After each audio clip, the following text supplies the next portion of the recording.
Welcome students to my channel Tutorial Help for You, a channel for students of West Bengal Board. English সাবজেক্টের বিভিন্ন topic এখানে আমরা আলোচনা করব। Learning ভিডিওটি পছন্দ হলে প্লিজ ভিডিওটি লাইক ও শেয়ার করবে ও চ্যানেলটি সাবস্ক্রাইব করবে।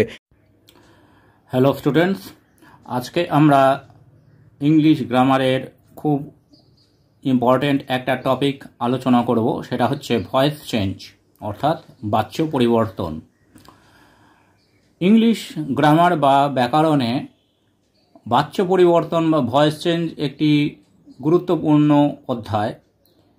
এটি শিখতে গেলে আমাদের সর্বপ্রথমে টেন্স, ভার্ব এইগুলি সম্বন্ধে খুব ভালো মতন ধারণা থাকা দরকার। বিভিন্ন সেন্টেন্সে বিভিন্ন টেন্স অনুযায়ী বিভিন্ন রকম ভয়েস চেঞ্জের নিয়ম বা কনস্ট্রাকশন হয়ে থাকে। তার সাথে সাথে ভার্বের যে তিনটে form, present form, past form ও পাস্ট পার্টিসিপল ফর্ম, এই তিনটে ফর্মের সম্বন্ধেও আমাদের ভালোভাবে ধারণা রাখতে হবে। এই সম্বন্ধে যদি আমাদের ধারণা ভালোভাবে থাকে, অর্থাৎ ভার্বের তিনটে ফর্ম এবং টেন্স, তাহলে আমরা ভয়েস চেঞ্জটা খুব সহজেই আয়ত্ত করতে পারব। চলো শুরু করা যাক। ভয়েস চেঞ্জ জিনিসটা কি? ভয়েস হলো ভার্বের বিশেষ বাচনভঙ্গি, অর্থাৎ ভার্ব অর্থাৎ ক্রিয়া, তার বিশেষ বাচনভঙ্গিকে বলা হচ্ছে ভয়েস।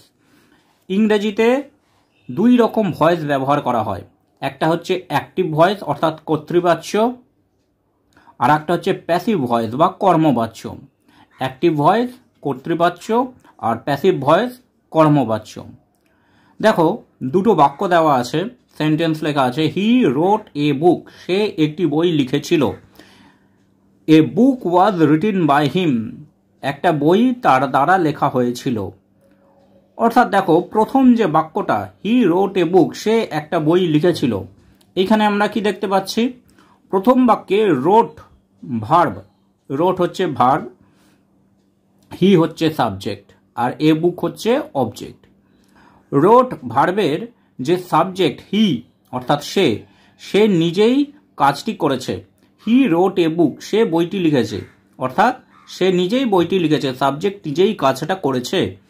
হি হলো ভার্বের সাবজেক্ট, এইটি হলো অ্যাক্টিভ ভয়েস, অর্থাৎ যেখানে কর্তা নিজেই কাজটা করবে সেটাই হচ্ছে অ্যাক্টিভ ভয়েস। অর্থাৎ যেখানে ভার্ব বা ক্রিয়ার কর্তা বা সাবজেক্ট নিজেই কাজ করে, অর্থাৎ কর্তা যেখানে নিজেই অ্যাকশনটা করবে, কাজটা করবে, সেখানে ভার্বের অ্যাক্টিভ ভয়েস হবে। অর্থাৎ সেখানে সেই সেন্টেন্সকে বা বাক্যকে আমরা অ্যাক্টিভ ভয়েস বলবো। এবার দ্বিতীয় বাক্যে এ বুক ওয়াজ রিটেন বাই হিম, বইটি তার দ্বারা লেখা হয়েছে। এখানে দেখো, ওয়াজ রিটেন এটা হচ্ছে ভার্ব, ওয়াজ রিটেন এটা হচ্ছে ভার্ব, এর কর্তা হচ্ছে বুক। ওয়াজ রিটেনের কর্তা হচ্ছে বুক, কিন্তু বুক কিন্তু এখানে নিজে কাজটা করছে না, বইটি কিন্তু এখানে কাজটি করছে না। কর্তা বুক নিজে কাজটি করছে না, সেটি কাজের ফল ভোগ করছে। অর্থাৎ কাজটা করেছে কে? কাজটা করেছে হিম, আর কাজের ফল ভোগ করছে কে? কাজের ফল ভোগ করছে বুক। এক্ষেত্রে ভার্বের প্যাসিভ ভয়েস হয়, অর্থাৎ যখন ভার্বের যে সাবজেক্ট থাকে সেই সাবজেক্টটি নিষ্ক্রিয় থাকে এবং অন্য একটি সাবজেক্ট সেই ভার্বের কাজ করে, তাকে প্যাসিভ ভয়েস বলে। এখানে যেমন বুক ওয়াজ রিটেনের যে সাবজেক্ট অর্থাৎ বুক, এটি নিষ্ক্রিয়, কিন্তু এই কাজটা মানে ভার্বের কাজটা কে করে দিচ্ছে? ভার্বের কাজটা করে দিচ্ছে হিম, তার দ্বারা। ঠিক আছে, তো সেই জন্য এটি হচ্ছে প্যাসিভ ভয়েস। অর্থাৎ এক কথায় যেখানে সাবজেক্ট নিজেই কাজটা করে সেটা হচ্ছে অ্যাক্টিভ ভয়েস, আর যেখানে সাবজেক্টের দ্বারা কাজটা হয় বা সাবজেক্টের দ্বারা কাজটা সাধিত হয় তাকে বলে প্যাসিভ ভয়েস, বা সেই সেন্টেন্সটা হয় প্যাসিভ ভয়েস। এখানে আরেকটি উদাহরণ আমরা দেখে নেব।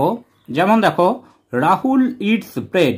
রাহুল এটি হচ্ছে সাবজেক্ট, ইট খায় এটা ভার্ব, ব্রেড রুটি, কি খায় অর্থাৎ রুটি খায়, অর্থাৎ এটি হচ্ছে অবজেক্ট। তাহলে রাহুল রুটি খায়, ইট এই ভার্বের কাজটি কে করছে? রাহুল নিজেই করছে, অর্থাৎ সাবজেক্টের দ্বারা এই কাজটি সাধিত হচ্ছে, তাই এটি হচ্ছে অ্যাক্টিভ ভয়েস। এইবার পরের বাক্যটি দেখো, bread is eaten by Rahul. রুটিটি রাহুলের দ্বারা খাওয়া হয়। ব্রেড এটি একটি নাউন, ইজ ইটেন এটি একটি ভার্ব, আর রাহুলও হচ্ছে নাউন। এবার এই ভার্বের যে সাবজেক্ট সেটা হচ্ছে ব্রেড, সেটা কিন্তু কাজের ফলটা ভোগ করছে, কিন্তু কাজটা কে করছে? কাজটা করছে রাহুল, অর্থাৎ রাহুলের দ্বারা কাজটা করা হচ্ছে, অর্থাৎ ইজ ইটেনের যে সাবজেক্ট সেই সাবজেক্টটি নিষ্ক্রিয় আছে এবং অন্য একটি সাবজেক্ট অর্থাৎ রাহুলের দ্বারা কাজটা হচ্ছে। অর্থাৎ আমরা এখানে দেখতে পাচ্ছি যেটা অ্যাক্টিভের অবজেক্ট ছিল সেটা প্রথমে চলে এসছে, আর যেটা সাবজেক্ট ছিল সেটা পরে চলে এসছে, অর্থাৎ যেটি আসল সাবজেক্ট তার দ্বারা কাজটি সাধিত হচ্ছে, অর্থাৎ এটি হচ্ছে প্যাসিভ ভয়েস। এইবার অ্যাক্টিভ ভয়েস ও প্যাসিভ ভয়েস দুই রকম বাক্য আমরা দেখতে পাচ্ছি। এইবার অ্যাক্টিভ ভয়েস থেকে প্যাসিভ ভয়েসে পরিণত করার বা রূপান্তরিত করার কিছু নিয়ম আছে, সেই নিয়মগুলো আমরা এবার একটু দেখে নেব। দেখো, প্রথমে বলেছে প্রথমে অ্যাক্টিভ ভয়েসের অবজেক্টটিকে সাবজেক্ট করে আনতে হবে, অর্থাৎ অ্যাক্টিভ ভয়েসে যেটি অবজেক্ট হিসেবে থাকবে, যেটি কর্ম হিসেবে থাকবে, সেটিকে আমি প্যাসিভ ভয়েসে সাবজেক্ট বা কর্তা হিসেবে রূপান্তরিত করব। তারপর একটি অক্সিলারি ভার্ব মানে সাহায্যকারী ক্রিয়া টেন্স অনুযায়ী বসাতে হবে। তাহলে প্রথমে অবজেক্টটিকে সাবজেক্ট করে আনতে হবে, সেই সাবজেক্টের রূপান্তরিত করার পর একটি অক্সিলারি ভার্ব বা সাহায্যকারী ক্রিয়া টেন্স অনুযায়ী বসাতে হবে। তারপরে অ্যাক্টিভ ভয়েসের যে ফাইনাইট ভার্ব, যে সমাপিকা ক্রিয়াটি থাকবে, সেটিকে পাস্ট পার্টিসিপল ফর্মে চেঞ্জ করতে হবে, অর্থাৎ ভার্বের যেটা থার্ড ফর্ম পাস্ট পার্টিসিপল ফর্মে চেঞ্জ করতে হবে। অ্যাক্টিভ ভয়েসের যেটি ফাইনাইট ভার্ব বা মেইন ভার্ব যেটা থাকবে সেটিকে পাস্ট পার্টিসিপলে চেঞ্জ করতে হবে। তারপর একটি বাই বসাতে হবে, ভার্বটিকে পাস্ট পার্টিসিপলে চেঞ্জ করে তারপর আমরা একটা বাই বসাবো। অ্যাক্টিভের সাবজেক্টটি অবজেক্ট রূপে বসাতে হবে, অ্যাক্টিভের যেটি সাবজেক্ট হিসেবে থাকবে সেটি প্যাসিভের অবজেক্ট রূপে বসবে। চলো আমরা এখানে একটা উদাহরণ দেখি। হি ইটস রাইস, সে ভাত খায়। তাহলে হি এটা হচ্ছে সাবজেক্ট, ইটস এটা হচ্ছে ভার্ব, আর রাইস এটা হচ্ছে অবজেক্ট। আমরা প্রথম নিয়ম যেটা জানলাম সেটা হচ্ছে অ্যাক্টিভ ভয়েসের যে অবজেক্ট থাকবে সেটিকে প্যাসিভে সাবজেক্ট করে আনতে হবে, অর্থাৎ রাইস যেটা অবজেক্ট আছে প্যাসিভে সাবজেক্ট হয়ে যাবে, এটা তাহলে প্রথমে চলে এসছে রাইস। তারপরে একটি অক্সিলারি ভার্ব বা সাহায্যকারী ক্রিয়া বসাতে হবে। আমরা দেখতে পাচ্ছি এটা সিম্পল প্রেজেন্টে লেখা আছে, সিম্পল প্রেজেন্ট টেন্সে। তাহলে সিম্পল প্রেজেন্ট টেন্সে থার্ড পারসন সিঙ্গুলার নাম্বার ভার্বের পর ইজ বি ভার্ব বসে। তারপর যেটা মেন ভার্ব বা ফাইনাইট ভার্ব তার পাস্ট পার্টিসিপল ফর্মটা বসাতে হবে। ইট থেকে হয় এট পাস্ট টেন্স, আর থার্ড ফর্ম বা পাস্ট পার্টিসিপল ফর্ম হয় ইটেন, অর্থাৎ থার্ড ফর্ম বা পাস্ট পার্টিসিপল ফর্মটা আমরা বসালাম। তারপরে একটা বাই বসাবো, ভার্বের থার্ড ফর্ম বা পাস্ট পার্টিসিপল ফর্ম বসিয়ে তারপরে একটা বাই বসাবো। আর বাই বসানোর পর অ্যাক্টিভের যেটি সাবজেক্ট সেটি প্যাসিভে অবজেক্ট ফর্ম হিসেবে বসবে, অর্থাৎ হি এর অবজেক্ট ফর্ম হচ্ছে হিম, তাহলে এখানে হিম বসলো। Rice is eaten by him. এইভাবে আমরা পরপর স্টেপ বাই স্টেপ নিয়মগুলো ফলো করে ভয়েস চেঞ্জটা চেঞ্জ করার চেষ্টা করব। এখানে আমাদের একটা কথা মনে রাখতে হবে, ট্রানজিটিভ ভার্বের প্যাসিভ হয়, ইনট্রানজিটিভ ভার্বের কিন্তু প্যাসিভ হয় না।